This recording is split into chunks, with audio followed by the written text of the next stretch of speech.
لوگوں، جب تک اللہ ناپاک کو پاک سے الگ نہ کر دے گا، مومنوں کو اس حال میں جس میں تم ہو ہرگز نہیں رہنے دے گا، اور اللہ تم کو غیب کی باتوں سے بھی مطلع نہیں کرے گا۔ البتہ اللہ اپنے پیغمبروں میں سے جسے چاہتا ہے منتخب کر لیتا ہے۔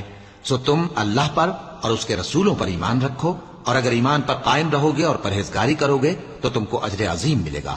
جو لوگ مال میں جو اللہ نے اپنے فضل سے ان کو عطا فرمایا ہے بخل کرتے ہیں، وہ اس بخل کو اپنے حق میں اچھا نہ سمجھیں، وہ اچھا نہیں بلکہ ان کے لیے برا ہے۔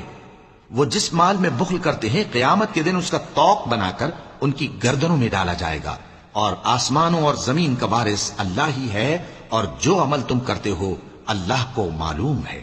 اللہ نے ان لوگوں کا قول سن لیا ہے جو کہتے ہیں کہ اللہ فقیر ہے اور ہم مالدار ہیں۔